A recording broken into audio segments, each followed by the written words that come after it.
Bien, pues como le comentábamos al inicio de noticiero, hoy se celebra el Día Internacional de la Paz. Y precisamente en el marco de celebración, saludo a Adán García, quien es director académico del Museo de Memoria y Tolerancia, para hablar sobre las acciones del recinto a favor de la sana convivencia. Bienvenido, Adán. Hola, mucho gusto. Gracias por invitarme y por darnos un espacio acá con ustedes, ¿no? Al contrario. ¿Qué les parece si empezamos a hablar un poquito por los antecedentes del Día Internacional de la Paz, celebrado, bueno, pues en todo el mundo? Ya.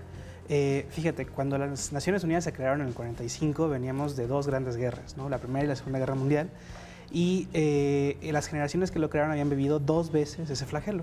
Entonces, de alguna manera, para decir, esto tiene que acabar, la paz es un horizonte de sentido, una construcción a la cual ellos quieren entender. Esto está en la Carta de Naciones Unidas, en el preámbulo, como una parte del espíritu de Naciones Unidas. Después está también en la Carta de la UNESCO.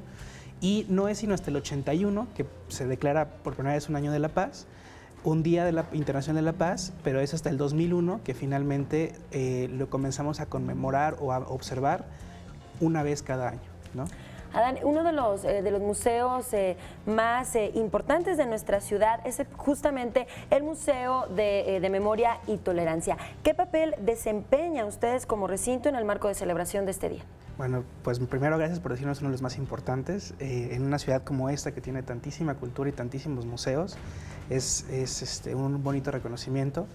¿Qué es lo que hace el Museo de Memoria y Tolerancia en términos del Día Internacional de la Paz?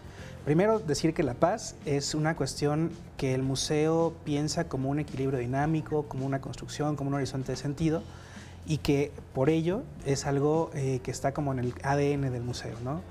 La forma en la cual educamos, el museo trata de educar, pero también hace un esfuerzo para que la persona se eduque a sí misma en los recorridos, y junto con muchas otras cosas, centro educativo, las actividades académicas, la Isla Panguapa para niños,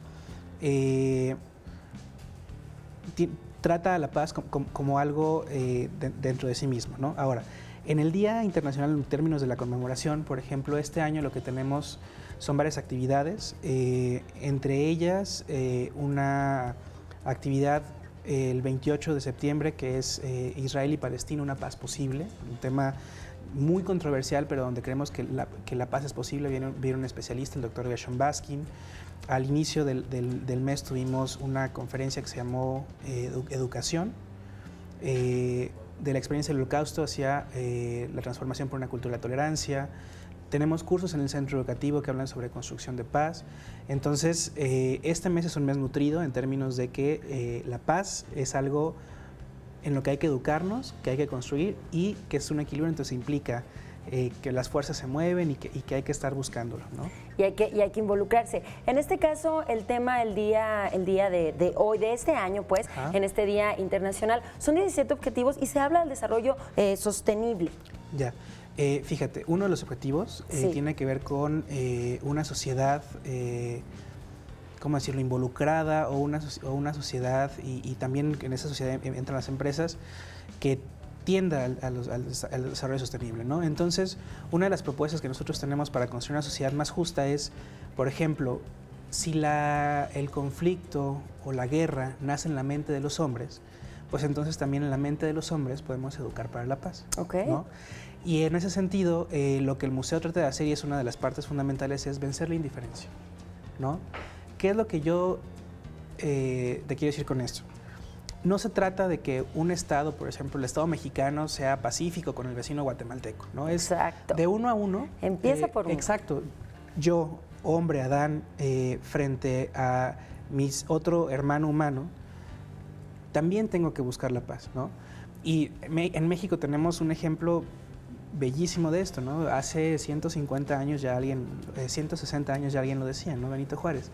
Entre las naciones, como entre los individuos, el respeto al derecho ajeno es la paz. Es la paz. Y es justamente eso, la paz comienza por la construcción entre uno y otro ser humano. Y los retos que tiene el museo, tanto el día de hoy, durante todo el año, como compromiso social, ¿cuáles? Pues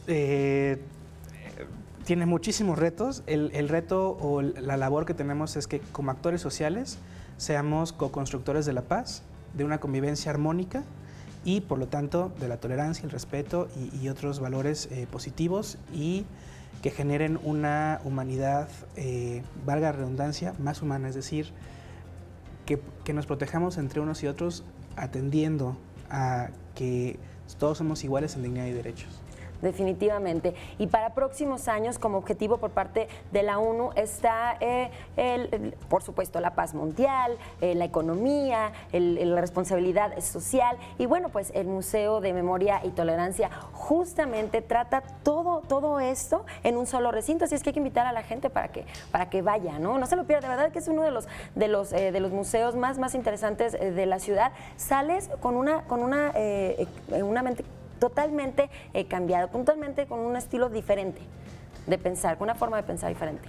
Sí, pues como bien nos dicen, por favor visítenos.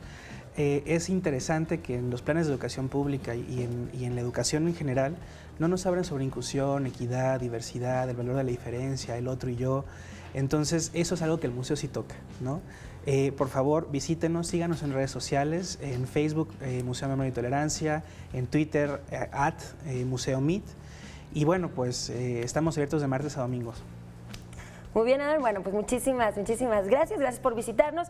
Y bueno, pues celebrando el Día Internacional de la Paz, como bien lo comenta, pues vamos empezando por nosotros mismos, ¿no? La paz empieza en nosotros. Continuamos con más información, Alejandra.